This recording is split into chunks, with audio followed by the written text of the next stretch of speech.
Hi guys, my name is Natalia and welcome back to my channel.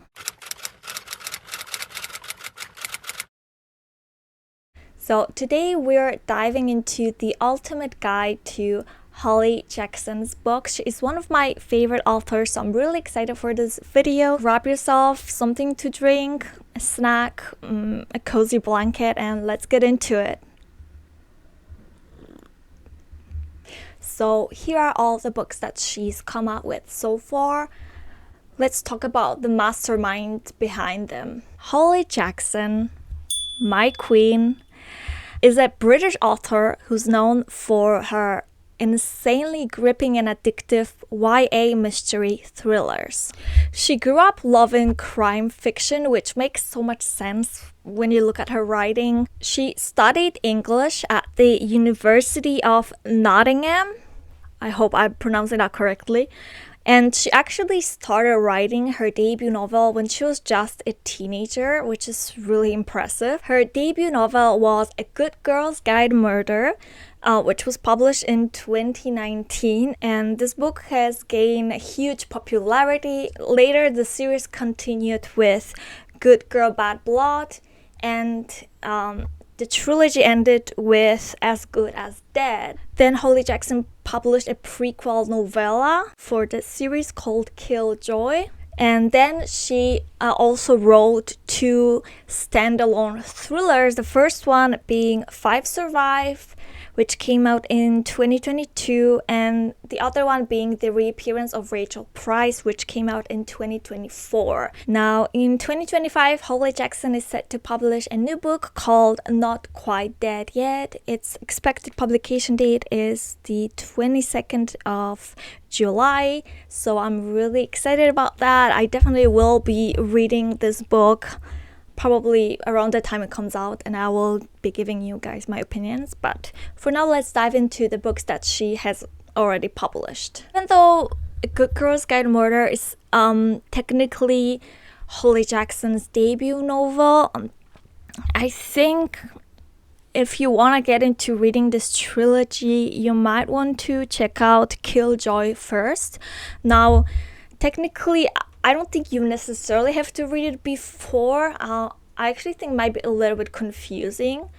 What I mean by that is there will be like a lot of characters and that you do not know. There will be a lot of like references to characters and events that will take place later, so you might be a little bit confused. I actually read this novella after I finished the trilogy, so I feel like that's also not a bad approach to read it like after you're done with the trilogy. But if you prefer reading the story in a more chronological order, then you should start with Killjoy. It is a prequel to A Good Girl's Guide to Murder, and we get to see what Pip is the main character of the trilogy.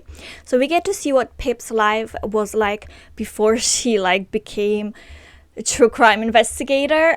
In this novella, she is invited to a murder mystery party, which honestly, I love the concept of that. I feel like I would honestly attend something like this because it sounds so much fun. Pip and a group of her friends, they all have assigned a character, and there's like a murder mystery, there's like a backstory, and basically they have to try to figure out who is the murderer. And Pip, she becomes really absorbed in this mystery. Like, she gets way into solving this case, even though obviously it's a fictional case.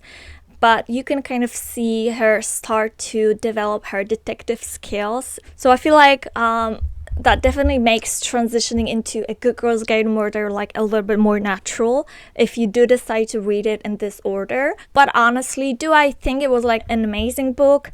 I think actually the ending was a little bit underwhelming, and it's definitely my least favorite Holly Jackson book. But I mean, it's just a short novella, so I guess it's not that important. Like, I do not regret reading it. I do recommend you read it.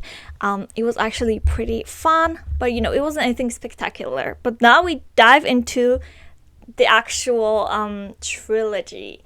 And that's where it starts to get really good. So first we've got A Good Girl's Guide to Murder. This book follows Pippa Fitzgerald, who takes a 5-year-old case for her senior project. So she wants to actually attempt solving the case, which technically was solved. The case is about a girl named Andy Bell who disappeared 5 years ago, and everyone believes that her boyfriend at the time, Sal, killed her before taking his own life.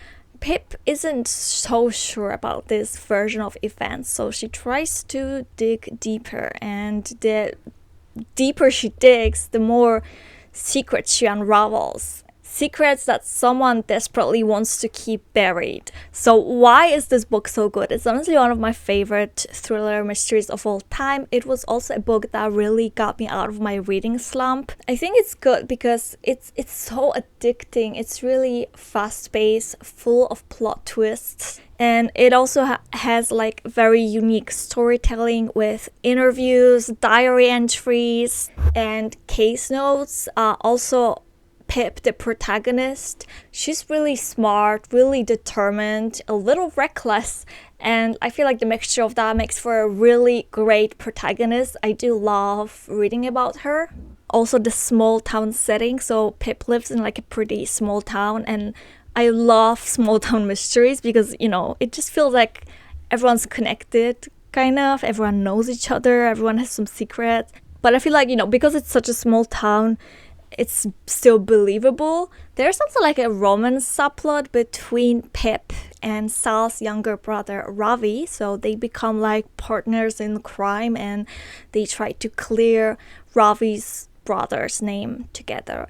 And honestly, their relationship is like really a highlight. Like, it's not even a romance book. The romance is not really the focus here at all, but their relationship is so cute and so like healthy. Like, I love them together so much, and they will forever be one of my favorite book couples, so I love them. Okay, so maybe before we get into the second book, let's talk about the Netflix adaptation. Now, I don't want to talk too much. I want this video to be focusing on the books, but I just want to give my opinion on the show. So I definitely think that you should read books first before you get into the show. Like, I thought it was a pretty fun show. I did have fun watching it. I actually really like the cast that he chose. I think they were really good at portraying the characters from the books. But, you know, the show, it had quite a lot of downsides too, especially compared to the book. You know, I think it's a nice show to just binge watch, but I just don't think that it comes anywhere near the level of the book. There were like some characters missing. Some characters were like given new roles. There's this character, Nat Da Silva, who was like Andy's enemy basically in the book, but in the show, like, they suddenly turned him into besties, which was really strange. The pacing was off. A lot of things that took a lot of effort in the book and like a lot of time, they were almost giving on the plate in the show. It just was too easy, too fast. It was nothing like the books, honestly. So while I thought it was a fun TV show and I liked seeing these characters come to life, I definitely think the book is way better. But yeah, let's get into the next book in this trilogy, which is Good Girl, Bad Blood. In the second book, Pip claims she's done with investigating, but suddenly her friend's brother goes missing and the police aren't really taking it seriously. So obviously she feels that she has to step in. So now, you know, she ends up being involved in a real-time case where literally every second counts. So the stakes are really much higher than the first book. And Pip also struggles with the fallout of her first investigation that she did in the previous book. So now she's like become almost like famous for solving the Andy Bell case. But, you know, not everyone really sees her as a hero. So she's actually not really dealing well with this fame. And this book really explores the moral weight of her choices, which makes her story even more compelling. But yeah, I loved this one as well. It was such a great sequel. And now we move on to the last book in the trilogy. And oh boy, that one is a crazy one. It's called As Good as Dead. And it really takes a turn. If you've read this, you know what I mean. Obviously, I will not spoil it too much, but if you thought the first two books are dark, this one is so dark. Like, you will be having nightmares, honestly. It takes a crazy turn. Holly Jackson really has guts for making the story go in this direction. And people have actually mixed opinions about the conclusion to this trilogy. Now, I enjoyed it, but I can see why some people didn't, because I was also a little bit like, what is happening? Why is the story going in this direction? So I was also a little bit like, why? And it is my least favorite book in this trilogy, but nonetheless, I still enjoyed it, and I still enjoyed the entire trilogy. This time, Pip isn't just investigating a crime, she is a target of one. She is being stalked.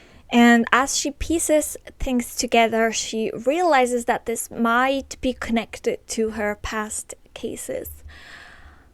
It was probably the creepiest book in this trilogy. It was so scary and terrifying. Oh, I have goosebumps just thinking about it. I feel like in this book we really see Pip just like struggling. I mean, this time it's not about solving a case anymore. It's about survival. And honestly, like the plot twist, it's really crazy. I was really shocked. Like, it came on a little early in the book, but what comes after the plot twist is also like very important. So I understand that.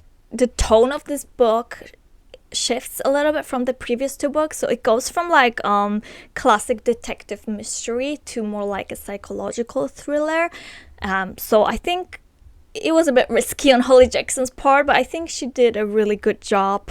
I feel like the ethical dilemmas that Pip is facing in this book are just brutal, and by the end you're really just wondering how much of the old Pip is still there. Like, she's changed so much, but it's in a believable way. Like, I can see why she changed in this way, and honestly, this book is really heavy and really dark, but I did enjoy it. Don't want to say any more because I would be spoiling it, but I highly recommend this entire trilogy. Okay, so and now that we've talked about the trilogy, we have got two more standalone thrillers to talk about. The first one is 5 Survive. This one follows 6 friends who are on a trip when their RV breaks down in the middle of nowhere, and soon they realize that they are being targeted by a sniper. The sniper won't let them leave until they agree to reveal a secret. Now, obviously, they're not sure what secret it is, and that's what they have to figure out while fighting for survival. This book is so intense. It's got this really terrifying locked in setting, and this like real time minute by minute pacing makes it impossible to put down.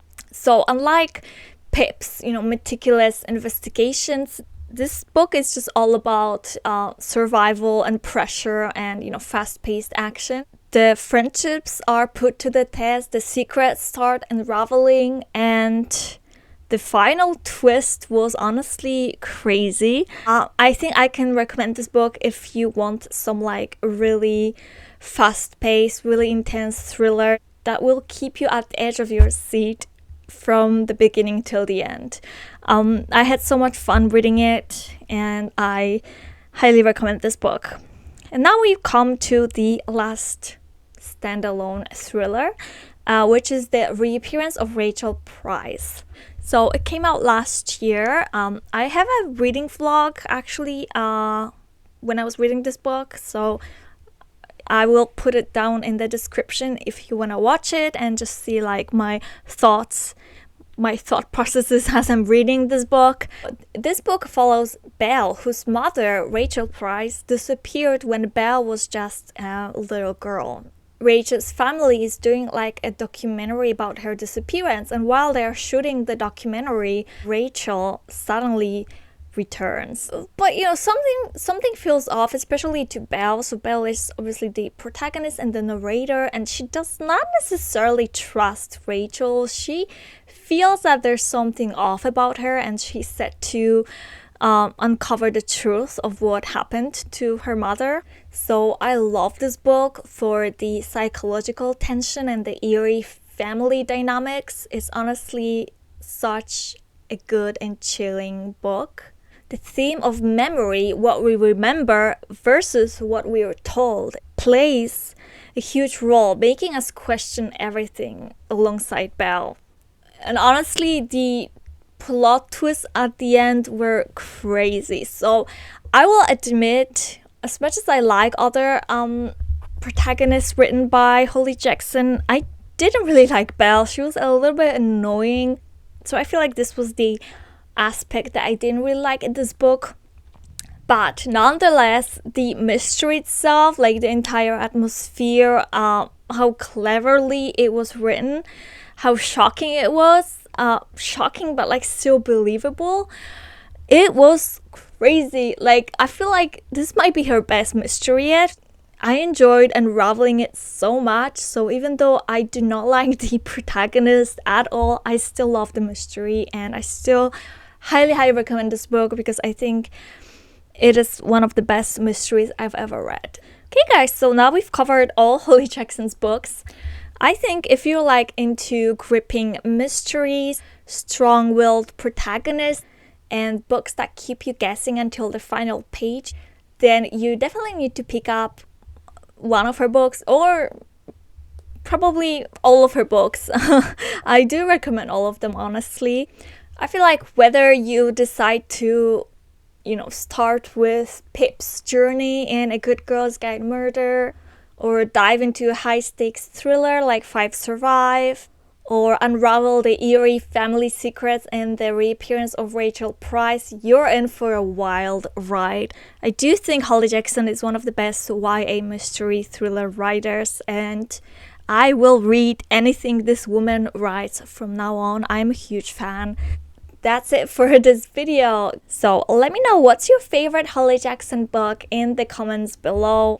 Or if you haven't read any books, which one would you want to pick up first? And yeah, don't forget to like this video and subscribe to my channel, and I'll see you in the next video. Bye!